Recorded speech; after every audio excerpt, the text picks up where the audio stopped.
Berlin, May 1st, 1945. Deep beneath the rubble of a dying regime, as Soviet artillery shattered the streets above, one of the Third Reich's most feared men was seen for the last time. Heinrich Müller, head of the Gestapo. He was calm that night, composed. A witness later quoted him, "I have no intention of being taken prisoner by the Russians." Hours later, he was gone. No body, no record, no confirmed sighting. He remains the highest-ranking Nazi official never found. Müller was never a public face of the regime. He avoided the spotlight, worked behind doors, and left few traces.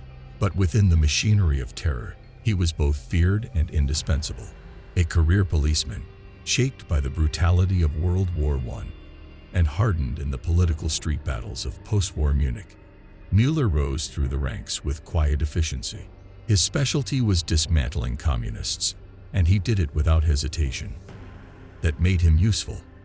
By 1939, he was in charge of the Gestapo, reporting to Heinrich, and later, directly to Himmler. He was an architect of surveillance, interrogation, disappearances. His name signed off on lists that ended lives. Then came 1945. As the Reich collapsed, the Allies began rounding up those who had enforced its rule. Müller, however, had already slipped beneath the surface. Search teams arrived in Berlin within weeks of the surrender. They questioned survivors, searched bunkers, rifled through scorched files. Some claimed to have seen Müller alive after May 1st. Others thought he had fled the city, but no trail ever solidified. The name didn't help. Heinrich Müller was as common in Germany as John Smith in America. Dozens matched the description. Some were arrested, interrogated, released. A few tried to disappear behind the confusion, but none were him. By 1947, Allied investigators had searched the home of Müller's former mistress, tapped communications, and monitored his known contacts. Nothing. No letters, no messages, just silence. Then the Cold War began. Priorities changed. Over time, Müller became a ghost that both sides weaponized. Rumors began to circulate, some more plausible than others. One theory claimed the Soviets had captured him. It wasn't far-fetched. They had taken others: officers, scientists, administrators. Some believed Müller had value: his knowledge of state control, interrogation, infiltration, a tool Stalin could use. Schellenberg, a former SS intelligence chief, later claimed Müller had been taken to Moscow.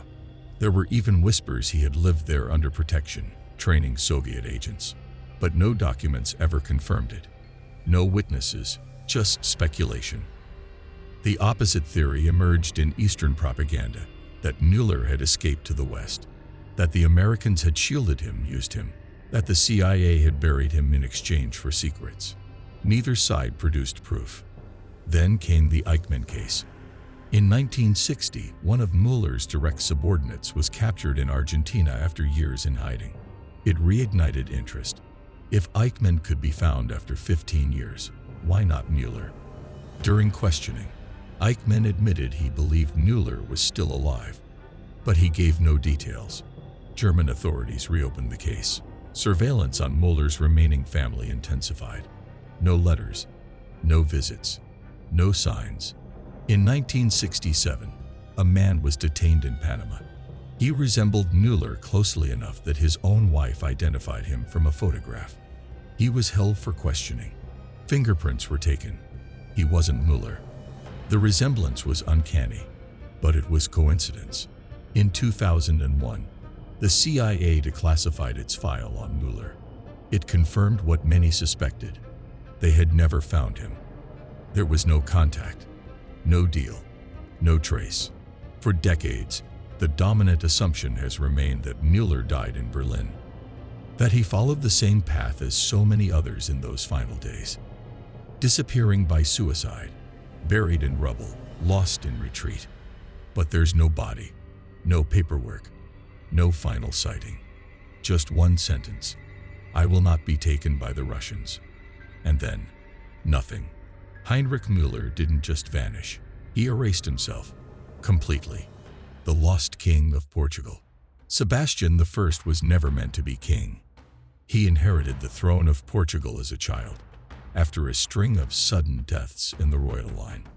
By the time he came of age, he ruled one of the last great maritime empires in Europe, rich from trade, powerful at sea, devoutly Catholic at its core. He was 24 when he sailed to Morocco. In 1578, against the warnings of his advisors, Sebastian launched a military expedition across the Strait of Gibraltar. His aim was to install a friendly sultan on the Moroccan throne, one who would support Portuguese interests in North Africa. But the campaign had another purpose. It was to be his moment, his war, his legend. He brought with him over 20,000 men, professional soldiers, noblemen, foreign mercenaries, and clergy. He had no wife, no heir, only ambition. The army landed near Tangier and pushed inland. The heat was brutal, their guides unreliable. The Moroccan Sultan, Abd al-Malik, was gravely ill, but not weak. He commanded a force twice as large, reinforced by Ottoman artillery and cavalry. The two armies met near the town of Qasr el-Kibir. It was over quickly. Sebastian's forces were encircled. His lines collapsed. His commanders fell. Thousands of Portuguese were killed. Many were captured and sold into slavery. Among the dead were some of the kingdom's most powerful families. It was the worst military disaster Portugal had ever suffered. And Sebastian, he was last seen in the thick of battle, still wearing royal armor, refusing to retreat. Then, gone. His body was never found. The Moroccan Sultan died that day, too, succumbing to illness in the midst of victory. The Portuguese-backed claimant drowned in retreat. All three leaders gone by nightfall. The battle would be remembered as the Battle of the Three Kings. Back in Lisbon, there was no clarity, only silence. Then rumors. Some claimed Sebastian had been captured. Others said he had escaped in disguise and would return.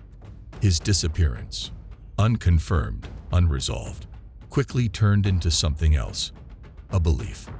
Sebastianism, a national longing wrapped in prophecy, that the young king had survived, and that in Portugal's darkest hour, he would come back to reclaim the throne and restore the country's former glory.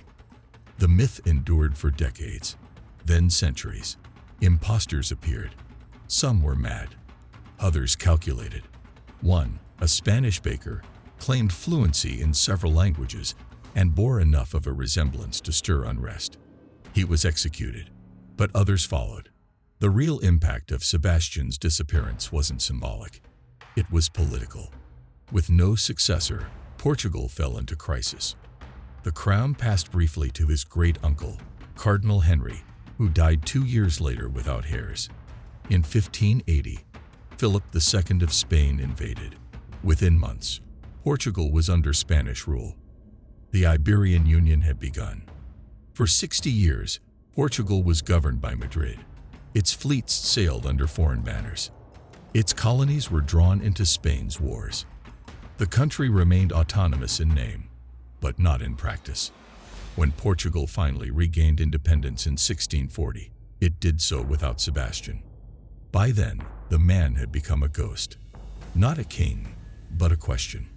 A symbol of a lost age, of youthful pride, imperial reach, and the cost of both. The boy king who sought greatness in Morocco never came back. But the space he left behind shaped his country's fate for a generation.